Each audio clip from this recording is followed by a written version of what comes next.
pré-candidato à presidência. Bem-vindo a Mossoró, Renan. Boa tarde. Obrigado, uma honra estar aqui, um prazer estar aqui em Mossoró, passando um pouquinho de calor agora. Me falaram que tem um negócio que eles chamam de pingo do meio-dia, que é um suor que vem aqui no dia. Eu já aprendi um pouco sobre isso agora, um pouco debaixo do sol, mas vem sendo um prazer.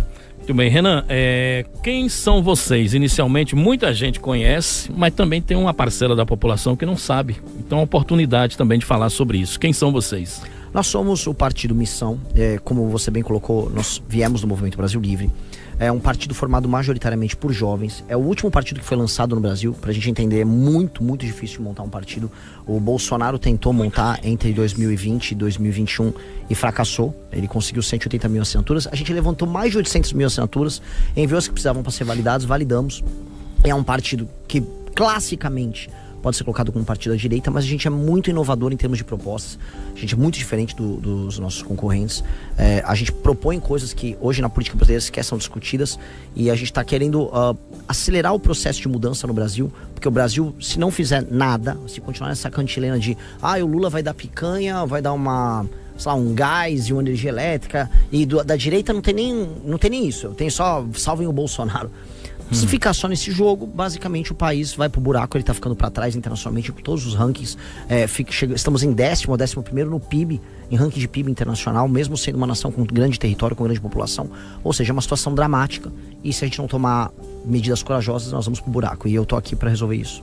Então a missão do Partido Missão seria se converter numa nova direita, uma direita diferente. Uma direita diferente, porque a direita como tá, uma direita baseada em likes e espetáculo em rede social. Pra quem tá entendendo, como assim um espetáculo?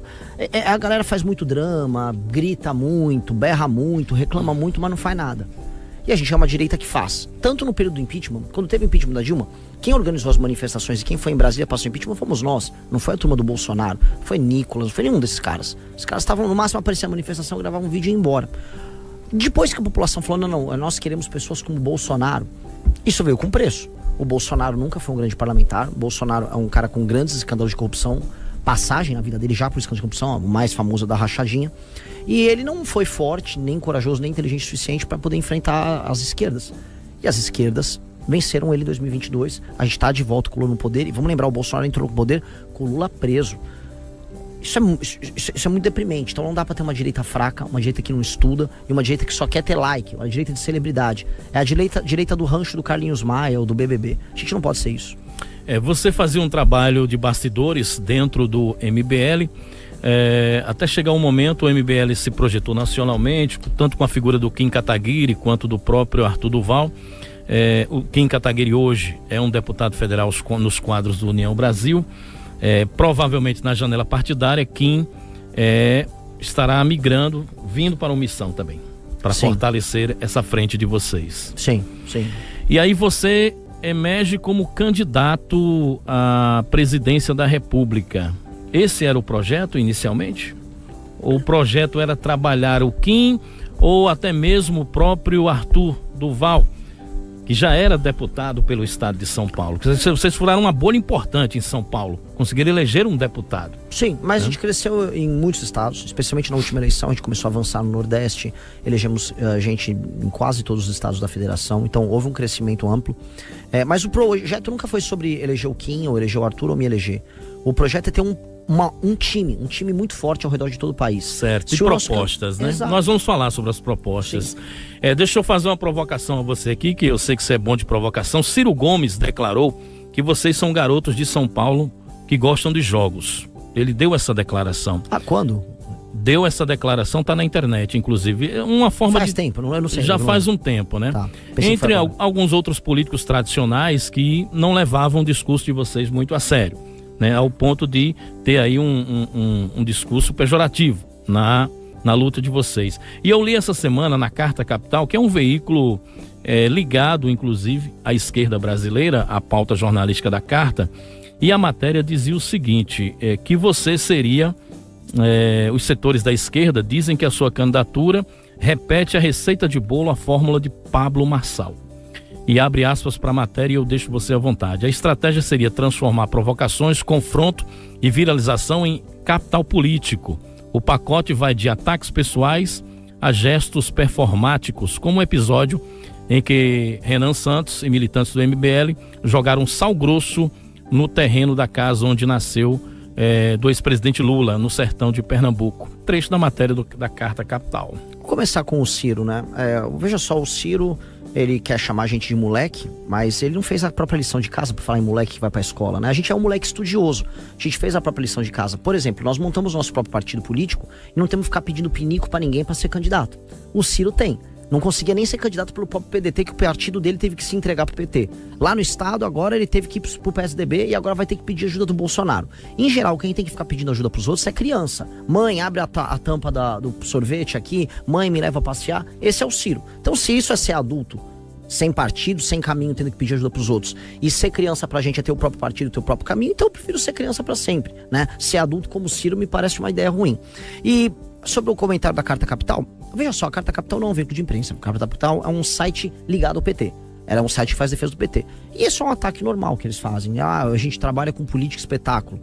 Não, a gente às vezes usa o espetáculo como instrumento para divulgar nossas ideias e não há problema nenhum nisso.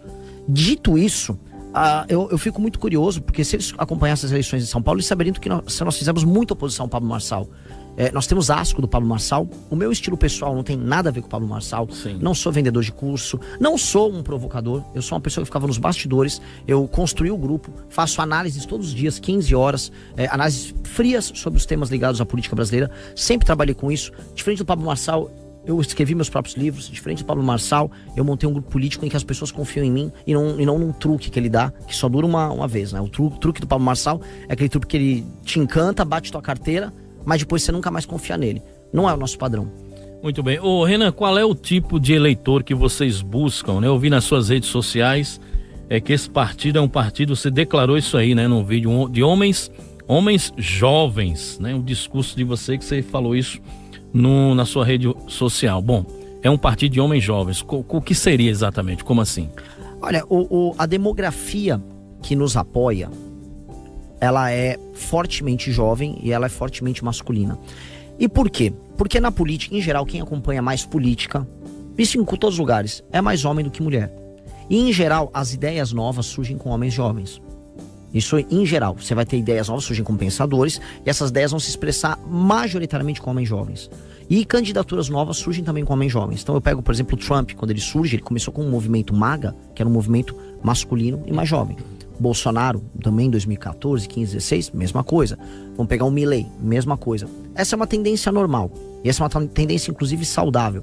É igual, eu dou sempre exemplo daquela banda de rock que tocava na garagem, ia os amigos assistir, aí uma hora ela fica famosa, ela vai tocar no estádio. Existe a fase de estar na banca de garagem com seu público jovem, em geral rapazes, e depois vem as moças. A gente tá, ou estava nessa fase.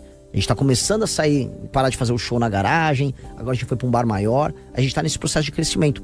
E as pesquisas mostravam isso. A pesquisa Atlas nos mostrou que entre os jovens de 16 a 24 anos, a gente já tem 21% de intenção de voto, para um partido que foi fundado há 2 meses. Quando a gente faz um recorte, homens jovens de 16 a 24 anos, isso sobe para mais de 30%. E isso é muito alvissareiro, isso é muito interessante, porque isso mostra, vamos dizer, que as novas gerações, elas já estão acompanhadas de uma ideia, e essa ideia é a nossa. Muito bem, então é um partido de futuro e para o futuro. Sim, é um projeto de longo prazo. É um projeto que a gente construiu, assim, para durar. Não é um projeto feito para essa eleição. Tanto que, assim, tem vários políticos que estão querendo chegar. Chega aí, eu quero tocar o partido aqui no nosso estado. A gente não vai vender o almoço. Já tem assédio, né?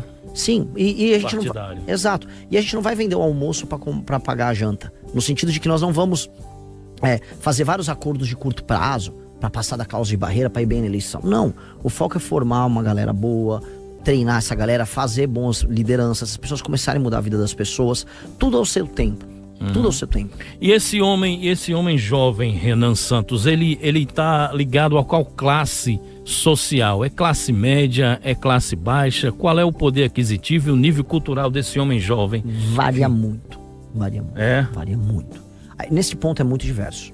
E assim, varia regionalmente, varia em termos de classe, em termos de região. O que é mais incomum não importa muito a classe social, são pessoas mais bem informadas. Pessoas curiosas intelectualmente. Até porque hoje, assim, por preguiça a pessoa pode escolher 3 caminhos e por inteligência esse homem jovem vai escolher um.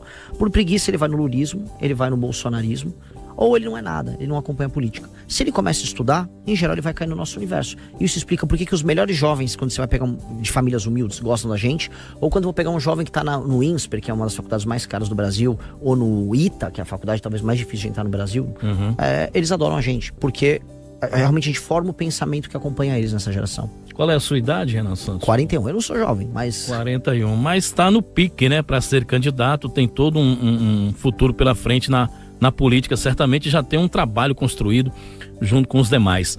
Renan, você disse Bolsonaro traiu a nossa revolução, por quê?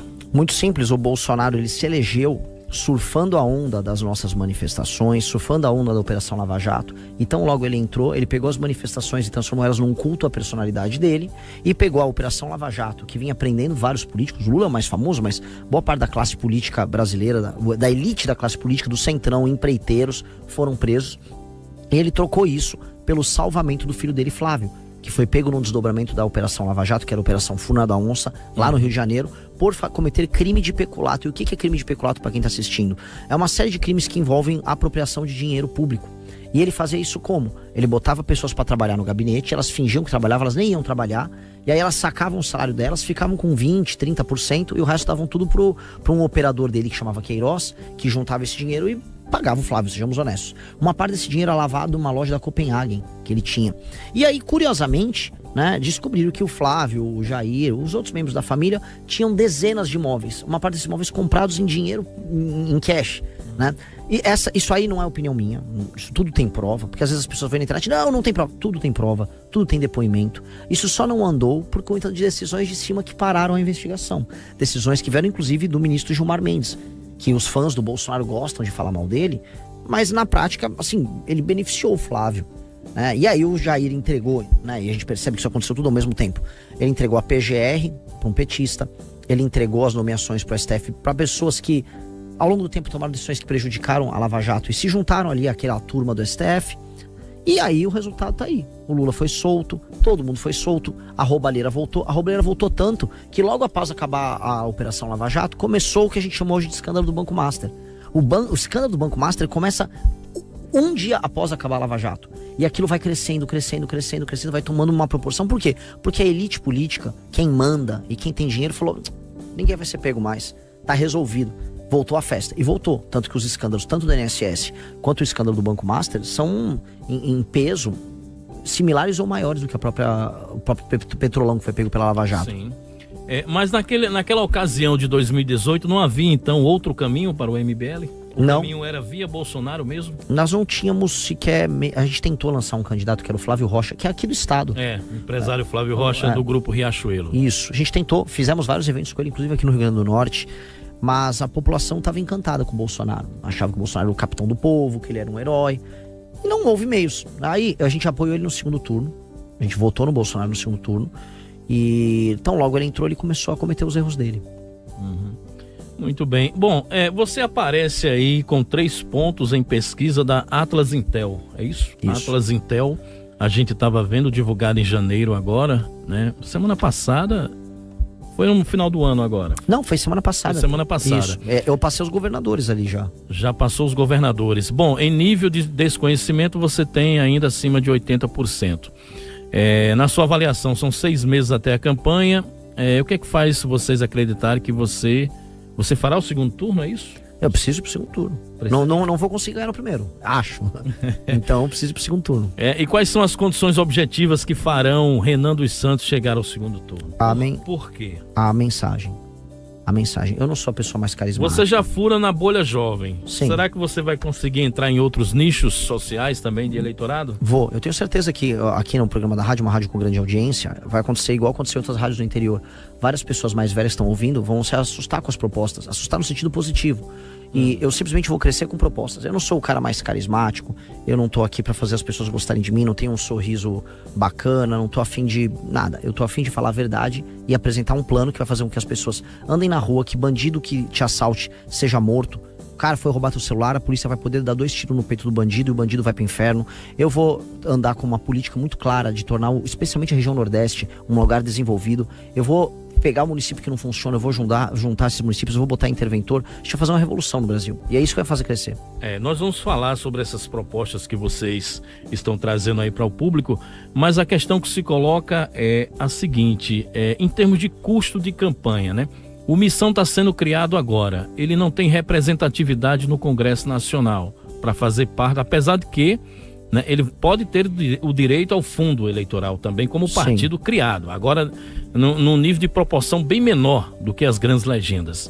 Então eu queria lhe perguntar exatamente isso, como é que vocês se articulam para arcar e bancar toda a divulgação, a propaganda, as propostas do candidato e andar esse país, né? As pessoas podem mandar doações para o partido, as pessoas podem... Hoje existe um modelo de filiação no partido que você pode pagar para se filiar. Então você pode se filiar de graça, mas se você quiser pagar um valor mensal para ajudar a construir o partido, você paga isso, está ajudando a gente a fazer as nossas viagens. Quanto é que paga para se filiar no... Tem vários valores. Tem. Esse modelo é inovador, então. Então a pessoa se filia no nosso próprio site e ela paga o valor que couber no bolso dela. E a gente pede muito, olha, precisamos disso. A transparência desses gastos, ela entra mensalmente no site do TSE, então as pessoas podem acompanhar os gastos disso. E nós estamos rodando o Brasil de maneira econômica, então não tem jatinho, né? Então o máximo de avião que eu peguei é um avião lá de São Paulo para Natal. Chegando lá, a gente pega um carro, 5 caras no mesmo carro, apertado, e para deixar claro que é verdade, a gente filma tudo. Nós ficamos ao vivo rodando o Brasil, então a gente fica com a câmera tá até ali, e vai filmando a gente, vai mostrando o pé, a pessoa vê o hotel que fica, onde a gente come, e por mais que tenha um risco envolvido, porque tem muita gente que quer eliminar a gente, de outro lado, as pessoas têm a certeza, pô, esses caras estão vivendo aquilo que eles pregam. Vocês começam então essa caravana pelo Nordeste, é isso? Sim, a gente começou em Pernambuco, agora Rio Grande do Norte, aí vamos pro Ceará, retornamos para São Paulo, dali vamos fazer outra perna que envolve Alagoas, Maranhão e Piauí, que são os 3 estados. Os estados estão na posição mais dramática hoje, aqui, depois vem a Bahia. Dramática do ponto de vista social, econômico, avanço do crime organizado, IDH, analfabetismo, dependência de verba federal. A situação no Maranhão, no Piauí e nas Alagoas, ela é absolutamente dramática. E é o maior nicho, a região Nordeste é o maior nicho eleitoral do PT. Sim. Historicamente. Você disse que a verdadeira polarização do Brasil não se dá entre esquerda, lulistas e bolsonaristas, e se dá entre norte e sul do país. Exato. Vamos contextualizar isso para a nossa audiência? Lógico, para quem está me ouvindo aqui, que é de Mossoró, que é da região Nordeste, o Brasil está começando a viver uma espécie de uma guerra regional. Eu vejo o tempo todo vídeos de brigas que envolvem pessoas do norte falando mal de pessoas do sul, pessoas do norte. O pessoal de Santa Catarina tá cansado de ver migrante do Pará. Aí vai o governador do Pará e fala, não, aqui o Pará tá uma maravilha, mas tá todo mundo embora do Pará. Então quando você faz um corte, você percebe que isso tende no futuro a se agravar. E tende a nos levar, se nada for resolvido, a ser um país que vai se dividir em algum momento. Porque as pessoas estão se odiando e o pacto federativo não funciona. Você fala, mas como assim não funciona? Olha, o pacto federativo do Brasil é assim. A gente está extraindo das pessoas e das cidades que produzem mais, manda para o governo federal e eles mandam para as cidades que produzem menos. Isso poderia funcionar se os lugares estão produzindo menos. Um exemplo é o Maranhão. Ele fizesse lição de casa, começasse a crescer, mandasse a arrecadação e você equilibra. Mas não é isso que está acontecendo. Pelo contrário, a população continua muito pobre, a vida não melhora, os prefeitos são extremamente corruptos, gasta-se com as maiores besteiras possíveis. A população não vê isso, porque a população vende o voto. E aí você fica com o seguinte clima, falando com pessoas de Santa Catarina, eu pago minhas contas aqui, o dinheiro vai pra lá, vai pro governador do Maranhão, ele fica organizando, agora tá rolando uma competição entre o prefeito de São Luís e o governador do Maranhão pra ver quem vai fazer o maior carnaval do Brasil. Ele não tinha que fazer o maior carnaval do Brasil, eles tinham que fazer o maior mutirão de alfabetização infantil do Brasil, dado que o Maranhão tem um analfabetismo bizarro. Mas não, o dinheiro é muito mal gasto e só se gasta com festival, com brincadeira. Os escândalos de corrupção acontecem em todas as cidades, a compra de voto é a base da política e isso está começando a gerar raiva entre as regiões. Muita raiva. Aí o Lula vai e provoca de um lado e essa raiva pode levar o Brasil a uma divisão. E aí, para algumas pessoas, eu já falei, o cara que mora, sei lá, em São Paulo, sim, o São Paulo ficando com a própria arrecadação, São Paulo fica muito rico, né? Dito isso, será um pequeno país aqui na América do Sul, rico. Talvez nas regiões aqui no Nordeste, os estados comecem a depender mais de si, comecem a enfrentar essas oligarquias e se resolvam. Mas no fundo nós seremos apenas nações pequenas perdidas nas Américas, com a mesma potência do Equador. A gente não tem esse destino. O Brasil é um país de dimensões imperiais. Sim, continental. Nós podemos participar do grande concerto de nações, que é o Brasil sentar com a Índia, com a Rússia, com os Estados Unidos, com a China, com a União Europeia, para decidir o destino do mundo. Esse é o nosso destino. Os nossos pais, avós, bisavós lutaram para que o Brasil fosse um país grande. E a nossa obrigação é manter ele grande. Então, a nossa função, quando a gente fala em dividir a polarização, é trazer um projeto que resolva o desenvolvimento no Norte e Nordeste e que resolva as questões econômicas que afligem o Centro-Sul, eliminar o crime organizado em todas as regiões e o Brasil se sentir parte de um todo. Essa é a energia do projeto. Muito bem, Renan Santos, pré-candidato à presidência da República pelo Partido Missão. Nós estamos aí com mais de 1.000 pessoas no nosso YouTube. Uma audiência considerada boa para esse horário aqui pra gente, aqui realmente muito interessante no YouTube da 95, e o pessoal querendo ouvir as propostas. A gente deixou esse primeiro bloco para conversar um pouquinho sobre justamente o propósito do partido, algumas visões mais gerais, e no segundo bloco nós vamos no segundo bloco falar de propostas, tá bom? Segurança pública, área de saúde, relação com os demais poderes e outros assuntos, questão com a mídia também, outros assuntos que Renan Santos pensa, dentro de um projeto à presidência da República. A gente está conversando aqui, vamos continuar a conversa com o Renan Santos, do Partido Missão. Ele é pré-candidato à presidência da República. Renan, segundo bloco aqui do programa, Meio Dia TCM, você deu uma entrada aí no início no primeiro bloco sobre segurança pública, Questões até medidas um tanto quanto que podem ser consideradas radicais para uma parte da sociedade. No entanto, a gente já percebe também que existe um certo clamor, uma necessidade, um pedido de medidas mais enérgicas também no campo da segurança pública. Muito embora algumas dessas ideias, por exemplo, podem ir de encontro a questões relacionadas a direitos humanos. E eu gostaria de deixar você à vontade para você expor qual é o seu pensamento. Aqui no Nordeste também, a população já se ressente, já padece dessas necessidades. E a violência tem crescido exponencialmente. Rio Grande do Norte, Ceará, Pernambuco, questão da expansão das facções que antes se concentravam no Centro-Sul também já estão se expandindo com seus tentáculos, não só nas capitais, nas regiões periféricas, mas também nas cidades pequenas do interior, o que é realmente uma coisa realmente absurda.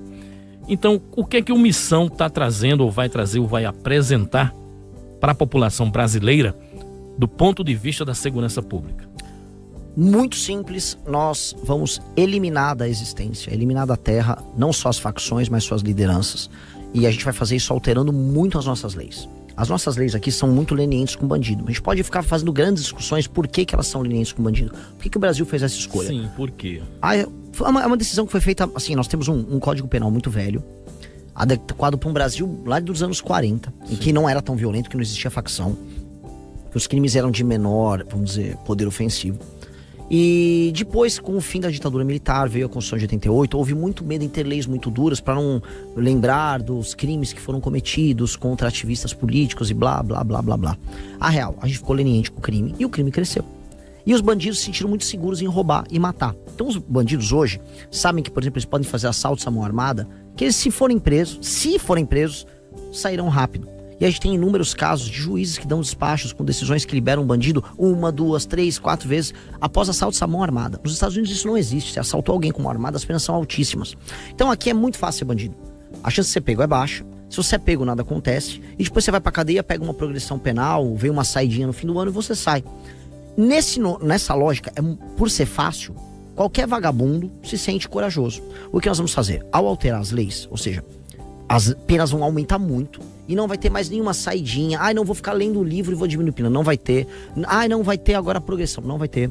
A gente vai eliminar todas essas coisas. E para quem é reincidente, ou seja, o cara que roubou uma vez, depois vai roubar de novo, ou matou uma vez e vai roubar, penas assim, 50, 60 anos, eu já acho que isso vai diminuir em 70, 80% o crime. Porque isso que prova as experiências internacionais. O medo de ser pego é muito grande. E a nossa polícia tem vontade de matar. O problema é que a polícia é presa, ora por governadores frágeis, isso acontece muito, por exemplo, no Ceará ou na Bahia, os governadores são muito frágeis, ou a polícia, ela se sente impotente, porque ela pega um bandido, leva pra cadeia, ou leva pra delegacia e o cara é solto lá em seguida. Vira um enxuga-gelo, né? Enxuga-gelo. O que a gente vai fazer? Alterou as leis penais, aumentando as penas, alterou as leis de execução penal, nós vamos instituir uma coisa chamada direito penal do inimigo, que é assim, se você pertence a uma facção, você não tem direito. Ou você tem pouquíssimos direitos. O cara que tá numa facção, se ele foi pego pra polícia, tá com uma arma, a polícia foi averiguar, o cara olhou torto, vai pra vala. O cara foi preso, foi levado em cana, não precisa de... Não, eu vou chamar... Não, você vai em cana. A gente vai ver depois o que vai ser feito com você. A lei, ela é diferente pra quem não aceita a lei brasileira. Então, isso é diferente. Se você é uma pessoa que participou de uma briga de trânsito, eventualmente bateu em alguém, aconteceu. Você tem que ser preso ou você tem que pagar uma pena por aquela briga, ok? Uma banalidade. É uma banalidade. Você tá sujeito ao direito brasileiro. Um faccionado não, porque ele não aceita a lei brasileira. Ele tem a própria lei. Na favela dominada por um faccionado, a lei é ele que impõe. Num bairro, numa cidade que o faccionado domina, a lei é deles. Então, se eles não aceitam a nossa lei, nós vamos tratar eles igual um invasor estrangeiro. E isso é o direito penal do inimigo.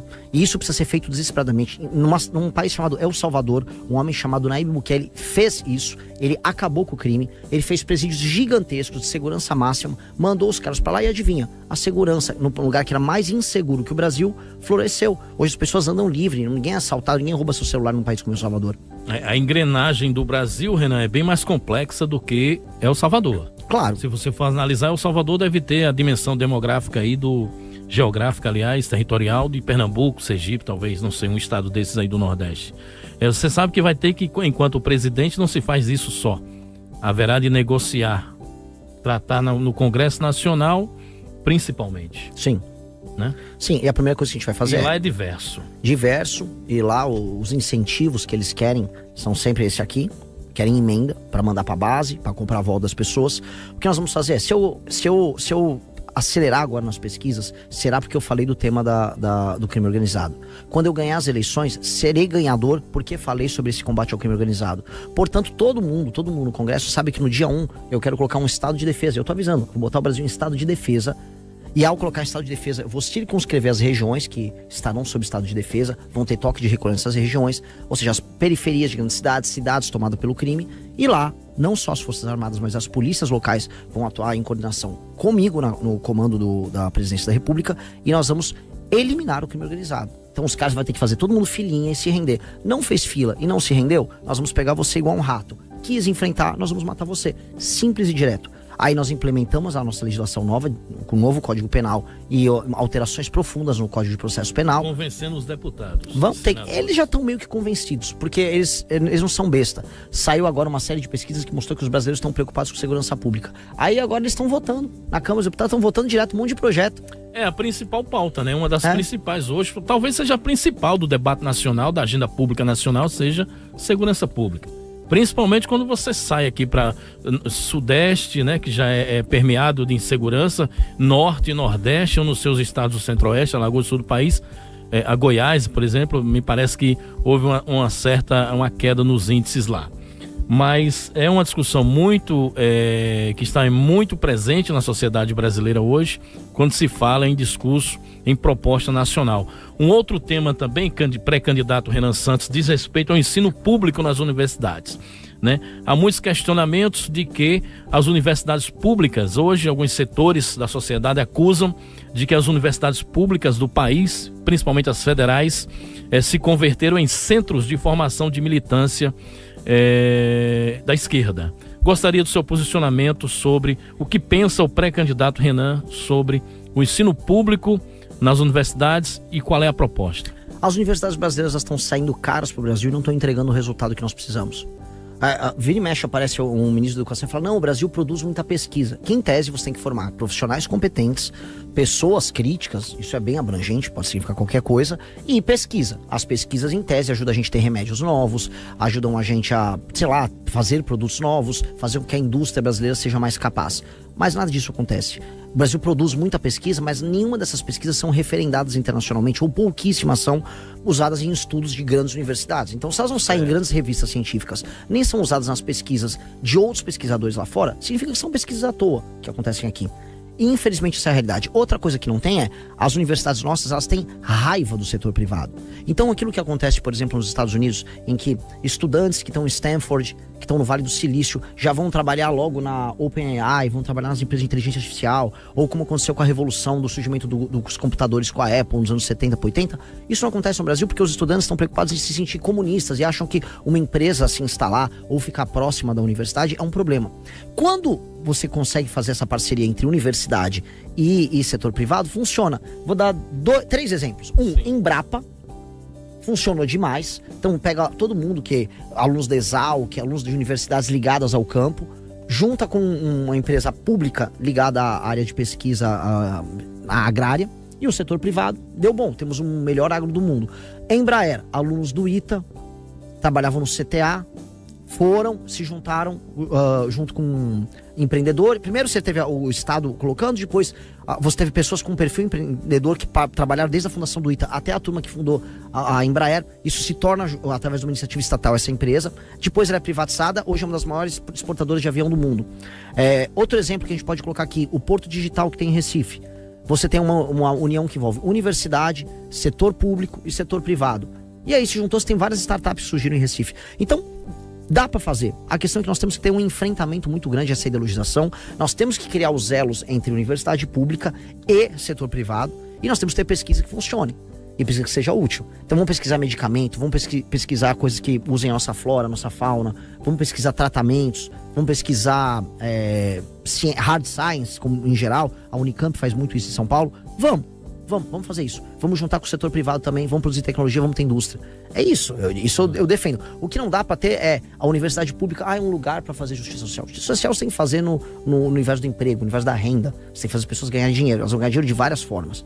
Agora, achar que a universidade serve para isso, ou que serve para trazer um pensamento crítico de esquerda, isso é papagaiada. A gente está pagando muito caro para não ter nada em troca. Então, inclusive uma das coisas que a gente defende, menos dinheiro para a universidade pública e mais dinheiro para o ensino público. As crianças saem mal formadas. Então a gente investe hoje... Base. É lógico, a gente investe mais no topo do que na base. Qual o sentido eu gastar mais dinheiro formando universitários, nas grandes universidades públicas brasileiras, e menos formando o aluno? O aluno sai semi-alfabetizado da escola. O aluno, se pegar qualquer aluno, se fazer um provão com os alunos do ensino médio de qualquer escola pública do Brasil, manda o pessoal escrever esse texto. Vai ser cheio de erros, mal concatenado, mal estruturado, porque as crianças não sabem ler e escrever direito. Operações básicas de matemática sequer são feitas, notas muito baixas, a gente passa vergonha nos testes internacionais. Então, a gente gasta pouco quem tá na base, criança não tem merenda na escola, e aí fica discutindo, não, porque nós queremos agora discutir uma filosofia crítica à esquerda, não sei o quê. Calma aí, brother, você quer curtir seu curso de filosofia? Paga. É importante pra você? Paga. Né? Vamos focar na molecada agora, sem ser em detrimento da boa pesquisa que tem que ser utilizada para tornar o Brasil rico. Renan, qual é a sua formação? Eu estudei Direito na Faculdade de Direito da USP, larguei ela e fui ser empreendedor. E aí eu fui empreendi por 10 anos. Fui estagiário também, estagiário de Direito, né? Mas empreendi por 10 anos, especialmente no ramo metalúrgico. Depois fundei o Movimento Brasil Livre. E ali dentro eu fundei a revista. Então a gente tem a segunda maior revista de política e cultura do Brasil. Aplicativos no plural. Hoje a gente tem uma rede social própria que a gente desenvolveu com um time legal, uma molecada brilhante. Nessa mesma lógica, pegar os melhores universitários junto com o setor privado. E aí a gente espalha hoje as ideias do movimento e do partido usando esse grupo de tecnologia. Perfeito. Bolsa Família, tem espaço para o programa Agenda Pública Política do Missão? O Bolsa Família, ele tem que ser um remédio com um período de duração específico. Hoje o Bolsa Família, ele fica sendo celebrado. Tem o meu Bolsa Família, como é bom. Não, uma pessoa que está recebendo o Bolsa Família, ela tem que estar chateada de que, infelizmente, ela está numa situação de dependência do Estado. E o Estado fica celebrando isso como uma conquista civilizacional. Não é. Um país em que boa parte das pessoas dependem de auxílios dos mais diversos para sobreviver, é um país que está doente. E nós estamos doentes como país. Isso reflete, eu vejo, quando eu ando, por exemplo, nas cidades do interior do Nordeste, a baixíssima atividade econômica. Eu passei em cidades que mal têm atividade econômica, as pessoas dependem de dinheiro oriundo do governo, o município depende de dinheiro oriundo do governo, e aí você cria uma cultura de acomodação. Para aquelas pessoas que vivem lá, aquilo é muito triste. Então eu não vou ficar aqui celebrando o Bolsa Família igual ficam. Não, eu vou ampliar. Cara, eu quero ver meios de tornar as pessoas economicamente ativas. E mais, o Bolsa Família tem que ser condicionado, a gente tem que fazer uma transição nele. As pessoas que estiverem trabalhando ou procurando emprego, elas ganham o Bolsa Família. Agora, se a pessoa não estiver nem procurando, tirando os casos que a pessoa é muito velha, que a pessoa está numa situação de vulnerabilidade, que a gente entende, ela não tem que receber. Sim. A gente tem que auxiliar a família. E a família, acima de tudo, se ajuda. Reforma no Bolsa Família é necessária no eventual governo. No Renan Santos. De Renan Santos. E posso agregar um negócio? Pois não. Na vida você tem que escolher um lado. Hoje eu escolho o lado das pessoas que estão pagando a conta. Então o cara que tá aqui em Mossoró, nesse calor, trabalhando de entregador, vendendo na loja, atuando, esse cara tá pagando a conta. Eu tenho que tornar a vida um pouco mais fácil, eu tenho que fazer esse cara ganhar mais dinheiro. E eu tenho que fazer a pessoa que eventualmente tá no Bolsa Família, tirando a pessoa que tá numa situação de vulnerabilidade que não tem condição, cara, vem entrar pra turma que paga a conta. E eu quero que você ganhe dinheiro, eu quero que você seja feliz. Eu quero que você se sinta capaz. Agora, eu não quero viver num país em que todo mundo fica fazendo troça de quem trabalha, que é o que começou a acontecer. Tem vídeos de pessoas no Maranhão, ai, viva meu Bolsa Família, jamais vou trabalhar. Uns vídeos horrorosos, humilhando um trabalhador. Eu não quero o trabalhador humilhado, eu não quero o jovem que está procurando emprego se sentindo humilhado por isso. Isso é uma vergonha. Perfeito. Nesse momento tem muita gente que é empreendedor também, Renan, que está acompanhando aqui a sua entrevista, e tem uma coisa que abusa muito, enche muito o saco do empresariado de um modo geral, seja ele médio, grande ou pequeno, que é pagar imposto. Impostos no Brasil. Não que seja contrário, mas há uma constatação de que os impostos a carga tributária é abusiva. Essa reforma tributária está posta, e o que é que o candidato Renan Santos pensa a respeito desse tema? Os impostos são, assim, eu vou tentar concatenar aqui para vocês. O brasileiro paga muito imposto, ele mal percebe já que paga tanto imposto. Os impostos vêm aumentando porque o modelo, inclusive colocado pelo ministro Haddad, tá, que é o modelo do arcabouço fiscal, é um modelo baseado em arrecadação, então ele espera arrecadar mais e aí ele gasta mais conforme ele arrecada mais, e isso é uma loucura. E as pessoas começam a se sentir escravos, né? Porque a partir do momento que você paga muito mais imposto do que você merece pagar imposto, e essa é real, porque nós recebemos muito pouco em troca do que a gente paga. Por exemplo, um carro financiado você paga ele 2 vezes, um carro popular, por assim dizer, né? E um carro popular novo hoje, se você for tirar da loja, não é nem tão popular assim para os padrões de poder de compra do brasileiro, um carro de 70, 80 mil reais. Exato. Vou colocar por baixo. Você está comprando imposto. No final você vai comprar um carro de 160 mil. Exato. E aí você tá levando imposto para casa. Você acha que levou um carro, aquele cheirinho de carro novo, você levou um monte de imposto para casa. Isso é uma loucura. Isso é uma insanidade.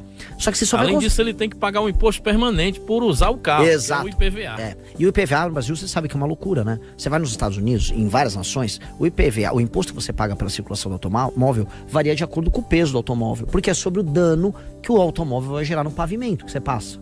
Aqui no Brasil é sobre o preço do carro. Ou seja, você quer fazer justiça social com o IPVA. É maluquice. É sempre essa coisa da justiça social ferrando todo mundo. Aí a pessoa acha que tá recebendo uma justiça social e tá pagando num golzinho um imposto gigantesco, né? Voltando no como reduzir imposto. Você só reduz imposto cortando gasto. O Brasil, ele não tá conseguindo fechar as contas. Enxugar a máquina. Vai ter que enxugar a máquina, vai ter que cortar muita coisa. Muita coisa. Você vai cortar os privilégios da elite pública brasileira também, da elite política, elite judiciária? Sim. Renan Santos vai ter peito pra topar essa parada? É a única coisa que um presidente sério pode fazer, além de matar bandido, é isso. Qualquer homem sério que fala assim, eu quero tocar o Brasil, ele vai precisar matar bandido como se não houvesse amanhã, e ele vai precisar cortar privilégio no judiciário como se não houvesse amanhã. Então eu vou pegar o topo do judiciário que quer ganhar 100, 250, 300 mil reais por mês. Isso vai ser cortado. Com base nisso, a gente consegue dar aumento para todas as polícias no Brasil.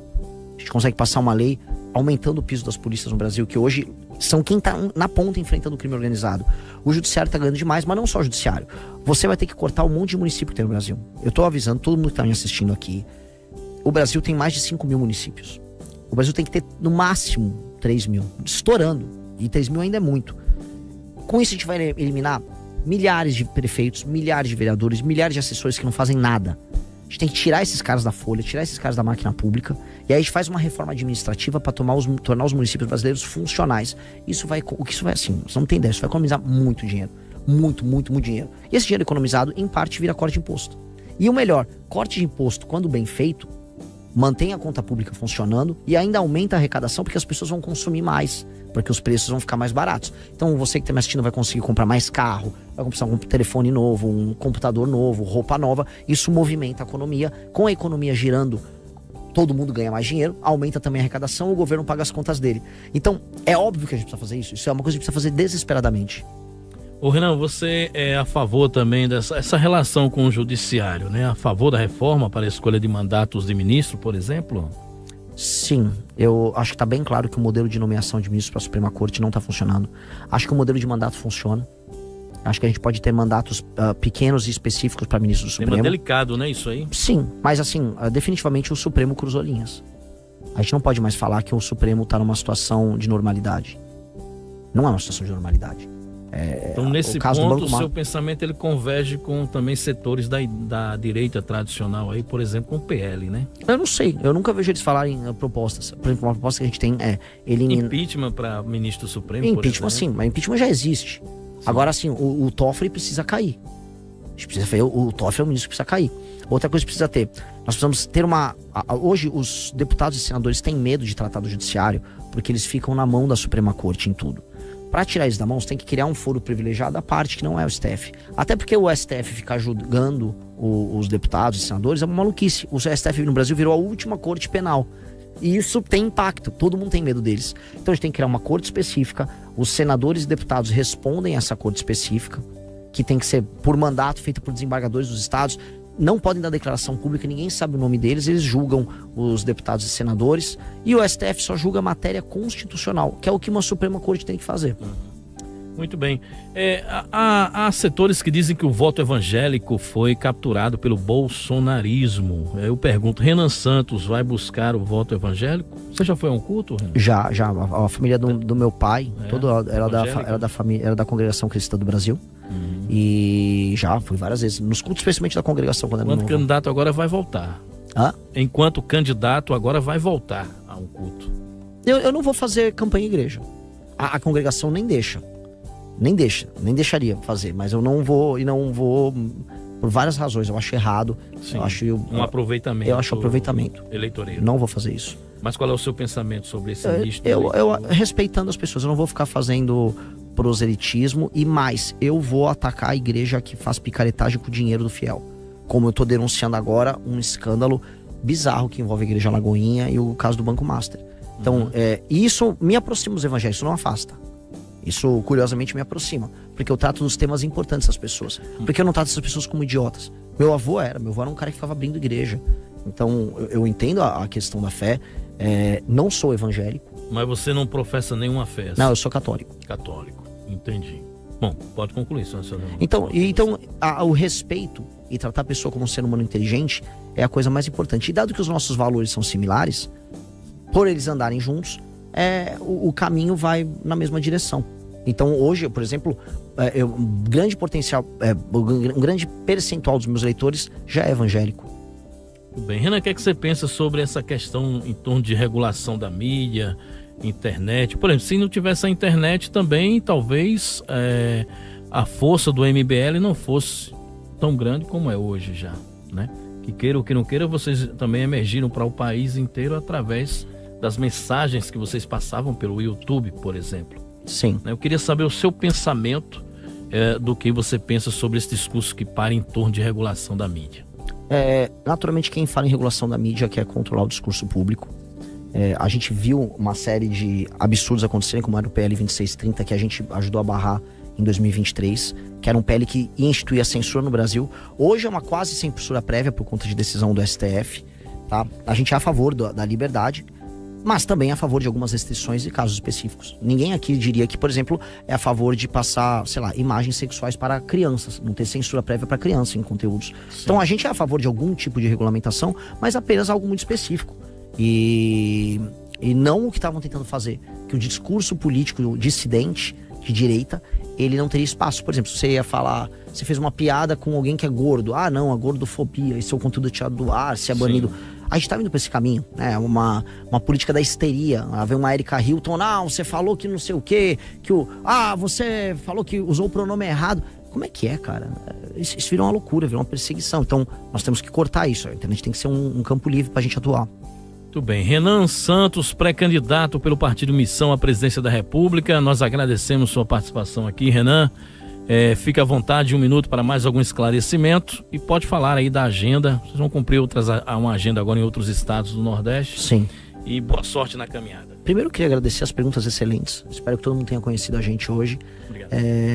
Fiquei bem feliz de apresentar o projeto. Conheçam a gente, me sigam no Instagram, Renan Santos MBL.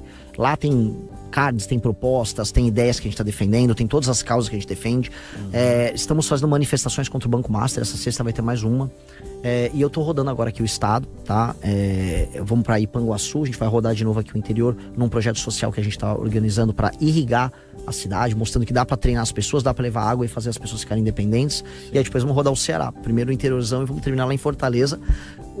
Tem uma facção aí que gosta de uma determinada cor que tá ameaçando. Vocês foram ameaçados? Bastante. A gente fez uma estátua em homenagem a uma mulher chamada Antonione Rodrigues da Silva, que se negou a matar policiais a mando do Comando Vermelho. Ela foi assassinada. A gente fez uma estátua na cidade dela. E aí lá na estátua o Comando Vermelho já nos atacou também. Então, se ela não recua, eu não posso recuar. Esse é o ponto. Então, vamos lá.